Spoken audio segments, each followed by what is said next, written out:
Hoy quiero hacer algo bastante ambicioso, que es ordenar cronológicamente los hitos y personajes relevantes del Antiguo Testamento.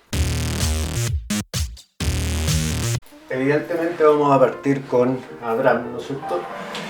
Y Abraham, básicamente, tiene dos, y como todos los personajes, tienen como dos dimensiones. Uno que es la cosa como simbólica, abstracta por así decirlo, y la otra la cosa terrenal de la vida cotidiana del ser humano. Y en todo el Antiguo Testamento uno puede ir viendo cómo la cosa abstracta, Dios, está presente en los personajes, y por el otro lado también su vida cotidiana y sus conflictos personales internos. Yo creo que eso es súper importante entenderlo. Bueno, resulta que este señor Abraham se supone que Dios le dice que tiene que creer en un solo Dios, y eso es como el primer gran aporte que tiene que ver con el monoteísmo. Y es tan importante por razones como la siguiente. Una, se podría decir que es la unificación de todas las partes de la naturaleza en un todo, cosa que resuena a teorías científicas contemporáneas, que se entiende que el universo, si bien nosotros lo fragmentamos para entenderlo, es un todo único. Bueno, volvamos. Eso es en términos como de comprensión y entendimiento como de la realidad que te rodea.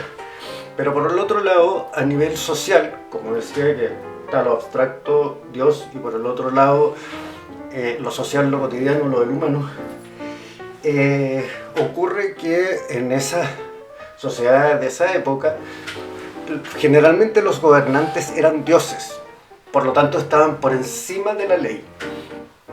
Y al decir que ningún ser humano puede ser Dios, porque Dios es ese algo, ¿no es cierto?, se logra como el primer estado de derecho, porque el gobernante no está por sobre la ley, ni por sobre Dios. El gobernante está por debajo de Dios y por debajo de la ley. Entonces eso es súper potente, porque cambia la estructura, la concepción de cómo se ordena una sociedad. Pasas de un gobernante que es Dios a un gobernante que es un ser humano que está subordinado a las leyes de los humanos y también a las leyes de Dios. Entonces eso es súper potente. Ahora, este personaje tenía una esposa que se llamaba Sara, y por lo que cuenta el relato simbólico, este hombre era extremadamente viejo y su mujer también, y no podían tener hijos. Y en un viaje a Egipto, un egipcio, entiendo que un faraón, le regala a su hija o a su criada, yo creo que es su criada, Agar, para que pudiera tener hijos, porque Sara ya tenía 80, 90 años y no iba a poder tener hijos. Y tiene a su primer hijo, Abraham, que se llama Ismael. Y según las leyes sumerias, acordémonos que él venía de Mesopotamia, de Ur, y él se regía por esas leyes.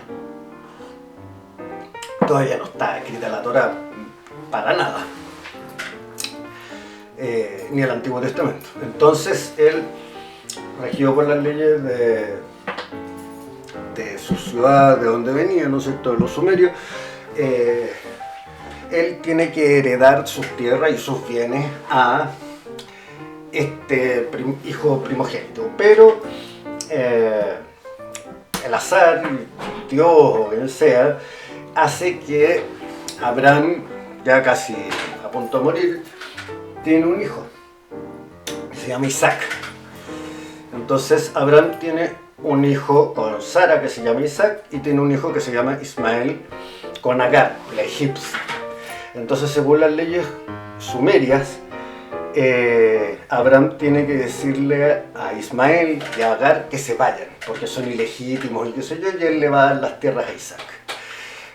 Para que se hagan una idea, según los relatos simbólicos, ¿no? Esto no es historia pura y dura, parte sí, parte no, de Ismael, de los ismaelitas, de Ismael, vienen los árabes. Ahora conectan Franja de Gaza,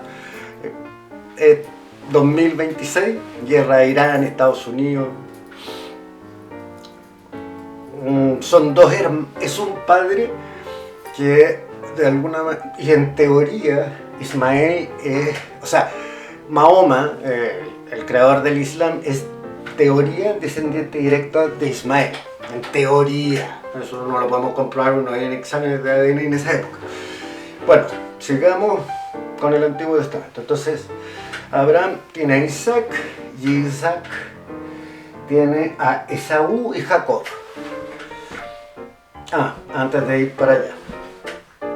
Bueno, ese es el conflicto como humano que tiene Abraham. Pero Dios, después de que ocurre todo esto entre Ismael y Isaac, le pide, Dios en teoría le pide a Abraham que mate a Isaac como prueba de fe. Y ahí Dios en teoría le agarra la mano y le dice que no lo mate, que era una prueba de fe. Es súper controversial esa idea, porque en realidad es un Dios medio psicópata que le está pidiendo a su padre que mate a su hijo. Pero en realidad lo que le está pidiendo es una prueba de fe. Entonces es como la fe ciega hacia la existencia, hacia la naturaleza, hacia el poder divino, Dios en el fondo. Pero no ocurre, entonces es como, por un lado, el conflicto que tiene como cotidiano de su hijo, que lo tiene que desterrar y bla bla bla bla bla, y la herencia y ese mundo, y por el otro lado un Dios que le pide que después mate a Isaac, cosa que después le dice que no. Ahí hay un primer conflicto como potente, ¿cachai? De tomar decisiones, qué sé yo. Bueno, Isaac tiene a dos hijos, a Esaú y Jacob. Aquí aparece la historia, el relato simbólico más que la historia, del borrego, que cuando ya está en su lecho de muerte, Isaac, y se va a morir, se acordarán que en el Antiguo Testamento Jacob llega con una piel de borrego, o de borrego, de vaca, de cabrito, porque él era menor y Esaú era mayor, entonces tenía los brazos peludos. Entonces él se sienta al lado con este como paño o cuero de este animal. Entonces el papá Isaac le toca el brazo y le dice: ya, hijo mío, tú vas a heredar todo el reino. Y obviamente produce ahí de nuevo otro padre que se enfrenta sin querer a una situación súper compleja, donde es engañado por un hijo y una hueá media fratricida entre Esaú y Jacob, ¿no es cierto? Donde Jacob traiciona a Esaú y se lo caga con la herencia. Pero finalmente Jacob tiene como una revelación, así como que lo visita un ángel, una cosa como así. Y tiene como una epifanía y después se reencuentra con Esaú, y ahí hay otra parte que a mí también me parece que es relevante, que tiene que ver con la reconciliación entre los hermanos. Si uno empieza a desglosar como las narrativas que hay como una traición, una revelación y después un reencuentro. Bueno, de Jacob nacen las 12 tribus, no sé si se les... bueno, y cuando le ocurre esta epifanía, este ángel que se le aparece a Jacob, le dice que le va a cambiar el nombre y en vez de llamarse Jacob se va a llamar Israel. ¿Les suena ese nombre? A mí sí. Bueno, y de ahí nacen las 12 tribus. Y cada hijo cada hijo es uno de los 12, porque tiene 12 hijos. Y a todos les da, dividen el territorio en 11 partes. Y son 12 hijos. Y hay un hijo que le dicen, miren, a ti no te voy a dar ninguna tierra, sin embargo tú vas a estar a cargo de anotar y ordenar quién es dueño de qué sé yo. Entonces, y tú vas a estar a cargo de las leyes. Entonces, ahí hay también una cosa simbólica también interesante, para mí desde el punto de vista sociológico, que si bien a 11 hijos les da tierra, al que no le da tierra le da el poder de normar dónde empieza una y dónde termina la otra. Por lo tanto, los 11 están como obligados a hacer como súper buena onda con ese hermano, porque si ese hueón escribe en las tablillas que tu pedazo es mucho más chico, te caga. Entonces ahí también hay una, creo, enseñanza de cómo repartir cosas, ¿cachai? Es como el que reparte no elige. Si por ejemplo hay que dividir una cantidad de flores, entonces el que divide, que hace los dos montones, no es el que primero elige el que no repartió, o al revés. Tú le dices al otro, ya divide tú, pero yo elijo, ¿cachai? Pero no puedes dividir tú y elegir tú. Bueno,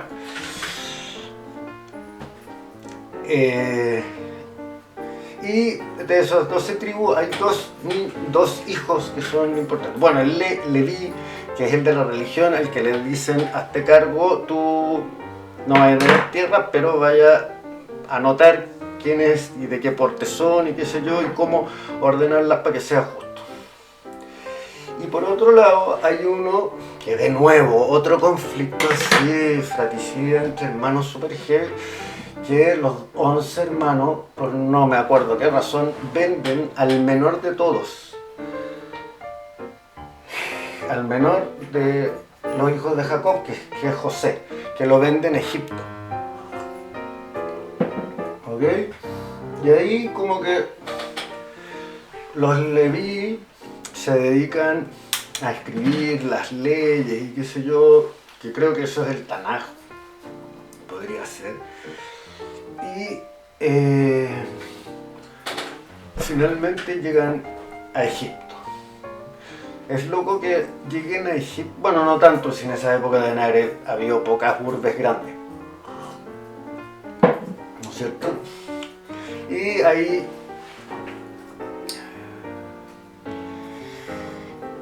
José, claro, José, ese es el de las 7 vacas gordas y de las 7 vacas flacas. Que él, claro, es vendido como esclavo, pero era inteligente el compadre, y se empieza a meter en la corte y la bola, y finalmente es el que le explica el sueño de las 7 vacas gordas y 7 vacas flacas al faraón. Y eso permite, de alguna manera, que el pueblo judío no sea tan sometido a la esclavitud, gracias a este José, que se convierte como una especie de ministro ahí en la corte. Entonces es muy interesante. Pero pasa el tiempo y finalmente los esclavizan. Y ahí aparece Moisés, que ustedes lo deben conocer por el tema de que separó las aguas y las 10 plagas. También es conocido, se me había olvidado, por eso está este inserto, que recibe las tablas de la ley, los 10 mandamientos, como son conocidos, que se me había olvidado un detalle. Ese es, de nuevo, el relato simbólico en términos de los milagros que hizo, pero en términos sociológicos o cotidianos es uno de estos compadres que se revela, y que, de nuevo, apoyado en Jehová, en Dios, en Yahvé, en la existencia, le dice al faraón que se va a ir. Y bueno, más allá de que separa lo relevante para mí, o no lo relevante, pero de nuevo lo simbólico aparece de nuevo, es que Moisés no llega a la tierra prometida, muere en el camino. Cosa que es rara, pero... Y aparece un señor que se llama Josué, que es un discípulo de Moisés que guía al pueblo y finalmente llegan a la tierra prometida. Esto a mí me parece también tremendamente relevante, porque en otras religiones este compadre prácticamente no existiría, no sería como un personaje relevante en la historia, porque básicamente es el que llegó, pero el que organizó todo fue Moisés. Ahora, si uno empieza a hacer como nexos, cuando José fue vendido a Egipto, ahí ya empiezan a ver ciertas relaciones con el pueblo egipcio. Y finalmente, claro, llegan ahí a la supuesta tierra prometida, tierra de Canaán, tierra de Israel, tierra de Judá. Y se establecen las leyes que tanto tenían ganas, y se inventan como los jueces, se empieza a generar y a escribir en puro y duro el Estado de Derecho. Con el primer rey, que es Saúl, que la gracia que tiene, entiendo, que es el primero, como Neil Armstrong, pues, el primero que llegó a la luna.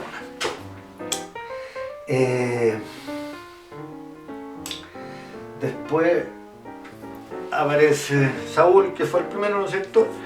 Otro famoso, que han hecho miles de películas, David y Goliat, ¿no es cierto? Que él pelea contra los filisteos, y ahí simbólicamente yo creo que, claro, es una victoria militar, ¿cachai? Es como el combate naval de Iquique para nosotros los chilenos.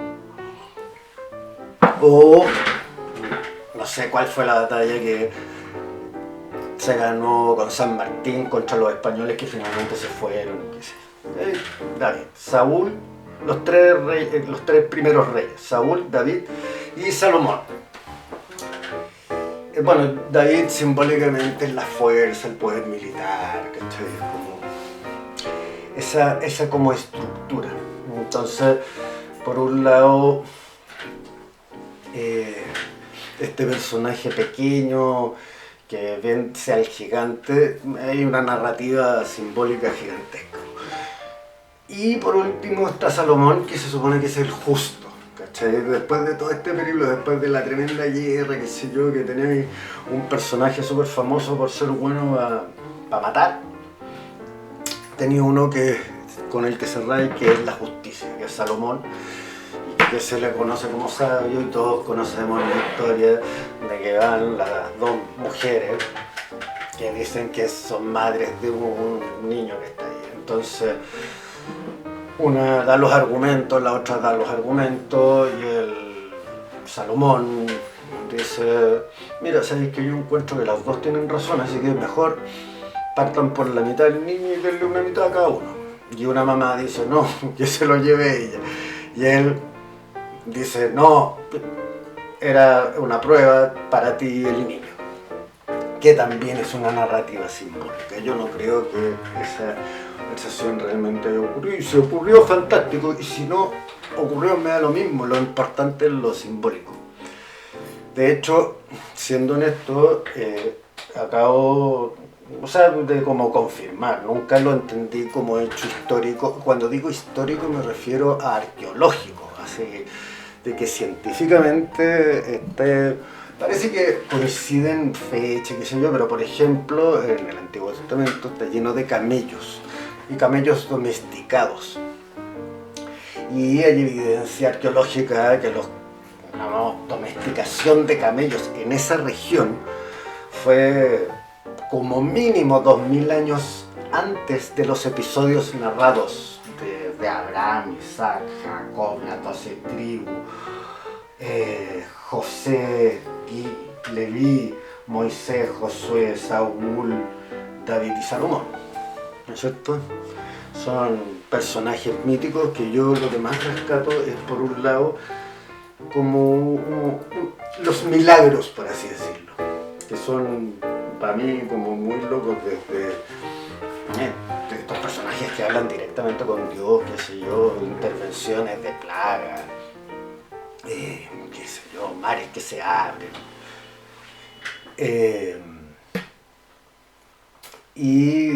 Las narrativas como de las vivencias de los personajes, ¿cachai? Como esa otra pata que me parece mucho más relevante, por ejemplo, que Abraham haya tenido que echar a su hijo, ¿cachai? Y que de ahí venga la rama árabe, si es que es verdad, para mí es una locura.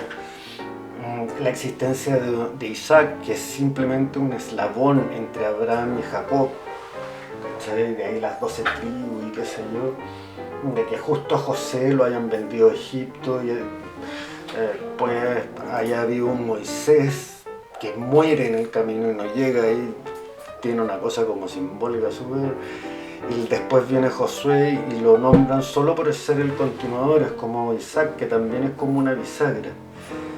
Y después vienen los 3 reyes, ¿cachai? El primero, el guerrero y el sabio. Eso, y curiosamente son 12 hombres. Son los 12 meses del año, las 12 tribus, y son, claro, 12 hijos. Y si uno hace una estrella de David, va a ver que tiene 6 puntas. Pero si tú la giras, no sé si 25 o 30 grados, vas a o sea, dejas la que está y la giras y va a tener una estrella de 12 puntas. Y va a calzar también con los 12 personajes. No, eso. Ojalá que les haya gustado. Pónganle like, compártanlo. Comenten si no les gustó lo que dije o no les parece. Te juro, me encantaría que comentaran. Así que denle like, denle a la campanita, suscríbanse, que no sé dónde está. Y eso. Nos vemos a la próxima. Chau.